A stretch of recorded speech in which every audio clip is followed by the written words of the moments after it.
Hello students, आज हम देख रहे हैं क्लास 6 के चैप्टर 3 की एक्सरसाइज 3.5 उसका क्वेश्चन 8। आगे के क्वेश्चन के लिए मैं ऑलरेडी वीडियोस बना चुकी हूं, तो आप देख सकते हो। ओके, देखते क्वेश्चन 8 में कुछ इस तरह से है। The sum of two consecutive odd numbers is divisible by 4। Verify this statement with the help of some examples. हमें ऐसा बोला गया है कि कोई भी दो कॉन्जिक्यूटिव ऑड नंबर हो तो उन दोनों का एडिशन मतलब कि सम जो है वो 4 से हमेशा ही डिविजिबल होगा। और हमें ये वेरीफाई करना है with the help of example. हमें ये एग्जाम्पल देकर वेरीफाई करना है। तो मैं कोई भी दो कॉन्जिक्यूटिव ऑड नंबर्स ले लेती हूँ, जैसे कि 3 और 5 जो है वो ऑड कॉन्जिक्यूटिव नंबर है, तो उन दोनों का प्लस 8 है, इज डिविजिबल बाय 4। आपको पता है कि 8 जो है वो 4 से डिविजिबल है। सेम वैसे ही दूसरा ले लेते हैं 5 प्लस 7। 5 और 7 दोनों ऑड कॉन्जिक्यूटिव नंबर है, तो देख लेते हैं इसका प्लस हो जाता है 12, is again divisible by 4। Okay, तो ये हमने एग्जाम्पल के थ्रू प्रूफ कर दिया है। ओके, आगे देखते हैं। हमसे बोला गया है कि आप चाहो तो इसमें एक्स्ट्रा एग्जांपल्स भी ऐड कर सकते हो। सॉरी, मैं ये बोलना भूल गई। आप चाहो तो ज्यादा एग्जांपल्स भी ऐड कर सकते हो। यहाँ पे हमें नेक्स्ट क्वेश्चन 9 में ऐसा बोला गया है कि in which of the following expressions prime factorization has been done. इसमें से नीचे दिए हुए नंबर का फैक्टराइजेशन किया हुआ है। हमें बताना है कि इसमें से प्राइम फैक्टराइजेशन किस किस का हुआ है। तो सबसे पहले देखते हैं 24 का फैक्टराइजेशन है 2 multiply by 3 multiply by 4। But यहाँ पे 4 जो है वो प्राइम फैक्टर नहीं है, तो ये प्राइम फैक्टराइजेशन नहीं हुआ है।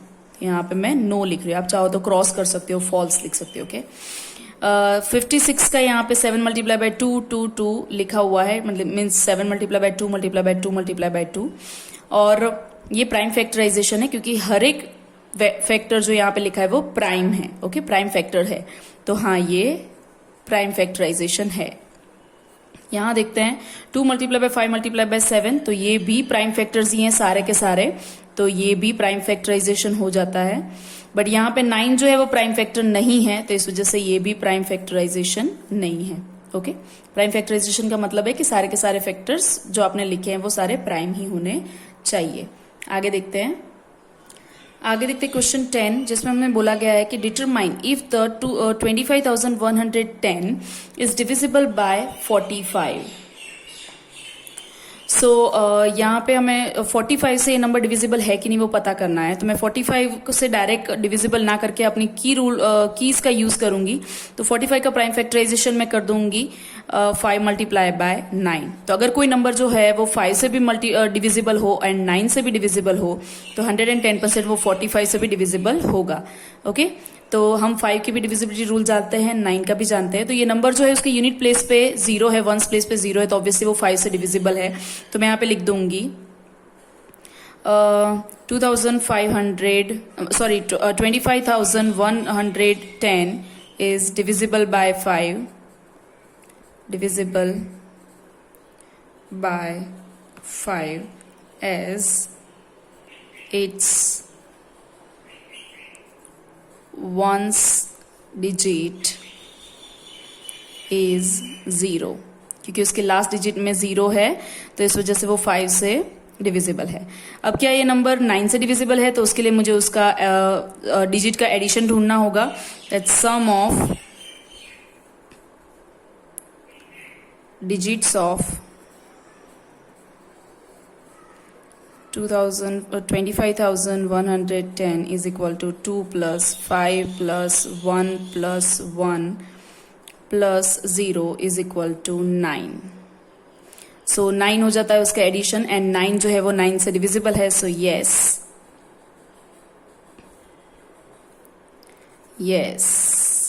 25,110 is divisible by 9, and so also by 45। Sorry, मेरे पास यहाँ पे जगह नहीं थी तो मैंने यहाँ पे शॉर्ट में लिख दिया है। क्योंकि नंबर 5 एंड 9 दोनों से डिविजिबल है, तो इस वजह से वो 45 से भी डिविजिबल है। ओके, नेक्स्ट क्वेश्चन 11 देखते हैं। क्वेश्चन 11 कुछ इस तरह से है, 18 is divisible by both 2 and 3। आपको पता है 18 जो है वो 2 and 3 दोनों से डिविजिबल है। It is also divisible by 2 multiply by 3 is equal to 6। तो इस वजह से वो 2 3 6 से भी डिविजिबल होता है। Similarly a number is divisible by both 4 and 6। तो कोई ऐसा नंबर है जो 4 and 6 दोनों से डिविजिबल है, तो can we say that the number must also be divisible by 4 multiply by 6 is equal to 24। तो क्या हम कह सकते हैं कि 4 6 24 से भी वो नंबर हमेशा डिविजिबल होगा ही? If not, give an example to justify your answer. तो मैं यहाँ पे बोलूंगी कि 4 6 24 से वो नंबर हमेशा डिविजिबल नहीं होगा, मतलब मे और मे नॉट। तो मैं यहाँ पे लिखूंगी know the number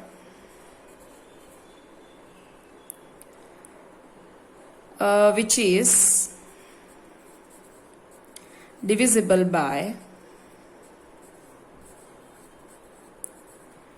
4 and 6 may or may not divisible by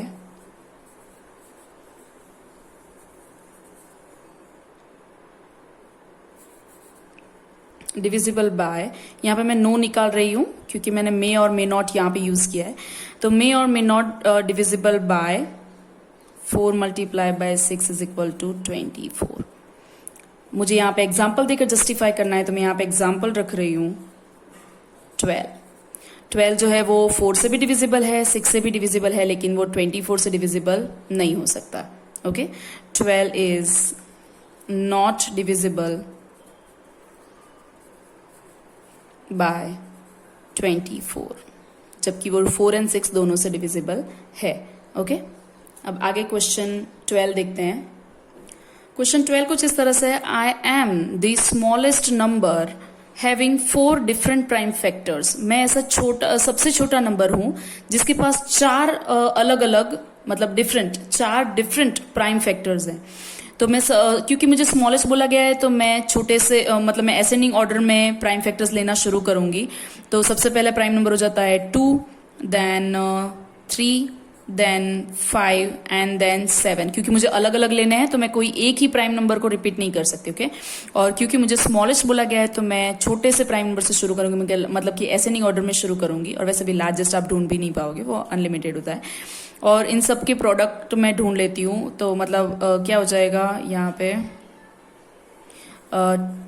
210। तो वो नंबर जो होगा वो कौन सा होगा? 210। ओके, तो मैं लास्ट में आंसर लिख दूंगी 210 इज द स्मॉलेस्ट, मैं क्वेश्चन में से लिख रही हूँ, smallest number having 4 different prime factors